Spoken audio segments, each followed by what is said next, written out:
श्रीमद्भागवत महापुराण अध्याय 5 शेष भाग। इस लोक में सप्ताह श्रवण करने से भगवान की शीघ्र ही प्राप्ति हो सकती है। अतः सब प्रकार के दोषों की निवृत्ति के लिए एकमात्र यही साधन है। जो लोग भागवत की कथा से वंचित हैं वे तो जल में बुदबुदे और जीवों में मच्छरों के समान केवल मरने के लिए ही पैदा होते हैं। भला जिसके प्रभाव से जड़ और सूखे हुए बांस की गांठें फट सकती हैं, उस भागवत कथा का श्रवण करने से चित्त की गांठों का खुल जाना कौन बड़ी बात है। सप्ताह श्रवण करने से मनुष्य के हृदय की गांठ खुल जाती है, उसके समस्त संशय छिन्न भिन्न हो जाते हैं और सारे कर्म क्षीण हो जाते हैं। यह भागवत कथा रूप तीर्थ संसार के कीचड़ को धोने में बड़ा ही पुट है। विद्वानों का कथन है, जब यह हृदय में स्थित हो जाता है तब मनुष्य की मुक्ति निश्चित ही समझनी चाहिए।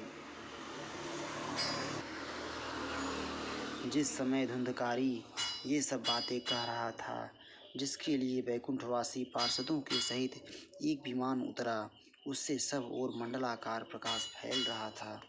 सब लोगों के सामने ही धुंधकारी उस विमान पर चढ़ गया। तब उस विमान पर आए हुए पार्षदों को देखकर उनसे गोकर्ण ने यह बात कही। गोकर्ण ने पूछा, भगवान के प्रिय पार्षदों, यहाँ हमारे अनेकों शुद्ध हृदय श्रोतागण हैं। उन सब के लिए आप लोग एक साथ बहुत से विमान क्यों नहीं लाए? हम देखते हैं कि यहाँ सभी ने समान रूप से कथा सुनी है, फिर फल में इस प्रकार का भेद क्यों हुआ, यह बताइए। भगवान के सेवकों ने कहा, हे मानद, इस फल भेद का कारण इनके श्रवण का भेद ही है। यह ठीक है कि श्रवण तो सबने समान रूप से ही किया है, किंतु इसके जैसा मनन नहीं किया। इसी से एक साथ भजन करने पर भी उसके फल में भेद रहा।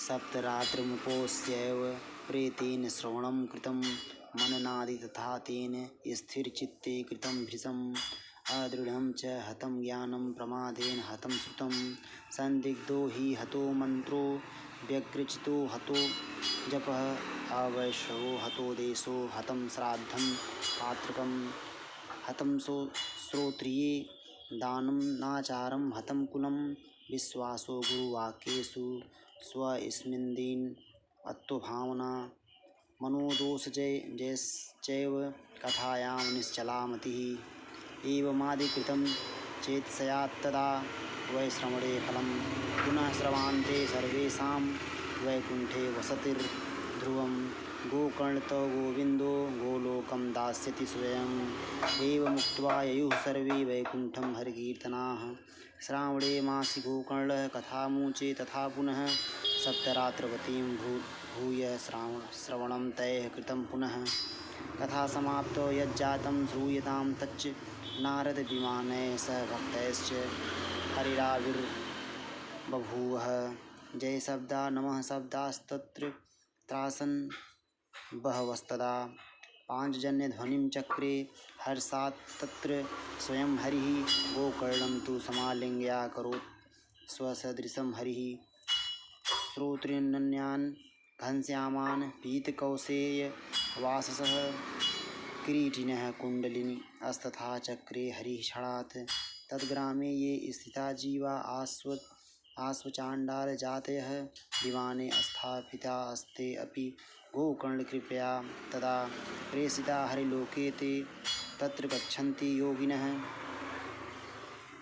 गोकर्णेन स गोपालो गोलोकं गोपवल्लभं तथा श्रवणतः प्रीतो निर्ययो भक्तवत्सलः। इस प्रेत ने 7 दिनों तक निराहार रहकर श्रवण किया था। तब सुने हुए विषय का स्थिर चित्त से यह खूब मनन निधिध्यासन भी करता रहता था। जो ज्ञान दृढ़ नहीं होता वह व्यर्थ हो जाता है। इसी प्रकार ध्यान न देने से, श्रवण का संदेश से, मंत्र का और चित्त के इधर उधर भटकते रहने से जप का भी कोई फल नहीं होता। वैष्णवहीन देश, अपात्र को कराया हुआ श्राद्ध का भोजन, अश्रोत्री को दिया हुआ दान एवं आचारहीन कुल इन सब का नाश हो जाता है। गुरुवचनों में विश्वास, दीनता का भाव, मन के दोषों पर विजय और कथा में चित्त की एकाग्रता इत्यादि नियमों का यदि पालन किया जाए तो श्रवण का यथार्थ फल मिलता है।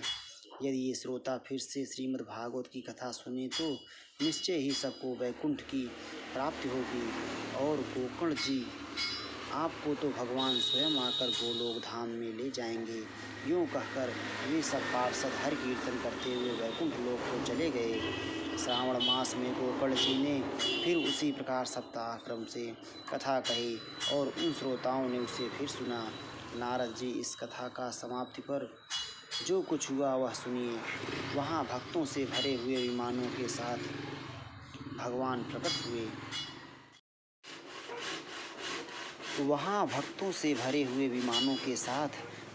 प्रकट हुए। सब ओर से खूब जय जयकार और नमस्कार की ध्वनियाँ होने लगीं। भगवान स्वयं हर्षित होकर अपने 5 जन्य शंख की ध्वनि करने लगे और उन्होंने गोकर्ण को हृदय से लगाकर अपने ही समान बना लिया। उन्होंने क्षण भर में ही अन्य सब श्रोताओं को भी मेघ के समान श्याम वर्ण, रेशमी पीताम्बरधारी तथा किरीट और कुंडल आदि से विभूषित कर दिया। उस गांव में कुत्ते और चांडाल पर्यंत जितने भी जीव थे वे सभी गोकर्ण जी की कृपा से विमानों पर चढ़ा लिए गए तथा जहाँ योग जन जाते हैं उस भगवत धाम में वे भेज दिए गए। इस प्रकार भक्त वत्सल भगवान श्री कृष्ण कथा श्रवण से प्रसन्न होकर गोकर्ण जी को साथ ले अपने ग्वाल बालों के प्रिय गोलोक धाम में चले गए। अयोध्यावासिनः पूर्वं यथा रामेण संगताः तथा कृष्णेन ते नीता गोलोकं योगदुर्लभं यत्र सूर्यस्य सोमस्य सिद्धानां न गतिः कदा तं लोकं हि गतास्ते तु श्रीमद्भागवत श्रवात् ब्रूमो अत्र ते किं फलवृन्दमुज्ज्वलं सप्ताहयज्ञेन कथासु संचितं कर्णेन गोकर्णकथाक्षरो यः पीतस्य ते गर्भगता न भूयः वाताम्बुपर्लासन देहशोषणैस्तपो भिरुग्रैश्चिरकालसञ्चितैः योगैश्च संयान्ति न तां गतिं वै सप्ताहगाथाश्रवणेन यान्ति याम् इतिहासमिमं पुण्यं शाण्डिल्यो अपि मुनीश्वरः पठते चित्रकूटस्थो परिप्लुप्तः आख्यानमेतत्परं पवित्रं श्रुतं सकृद्वै विदधेद्भवभं श्राद्धे प्रयुक्तं पितृतृप्तिमावहे नित्यं सुपाठादनुनर्भवं च। पूर्व काल में जैसे अयोध्यावासी भगवान श्री राम के साथ साकेत धाम सिधारे थे उसी प्रकार भगवान श्री कृष्ण उन सबको योग दुर्लभ गोलोक धाम में ले गए। जिस लोक में सूर्य चंद्रमा और सिद्धों की भी कभी गति नहीं हो सकती उसमें वे श्रीमद् भागवत श्रवण करने से चले गए। नारद जी सप्ताह यज्ञ के द्वारा कथा श्रवण करने से जैसा उज्ज्वल फल संचित होता है उसके विषय में हम आपसे क्या कहें। अजी जिन्होंने अपने कर्णपुट से गोकर्ण जी की कथा के एक अक्षर का भी पान किया था वे फिर माता के गर्भ में नहीं आए।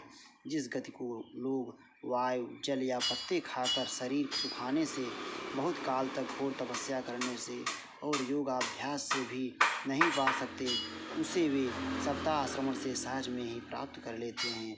इस परम पवित्र इतिहास पाठ चित्रकूट पर विराजमान मुनीश्वर शांडिल्य भी ब्रह्मानंद में मग्न होकर करते रहते हैं। यह कथा बड़ी ही पवित्र है। एक बार के श्रवण से समस्त पाप राशि को भस्म कर देती है। यदि इसका श्राद्ध के समय पाठ किया जाए तो इससे पितृगणों को बड़ी तृप्ति होती है और नित्य पाठ करने से मोक्ष की प्राप्ति होती है।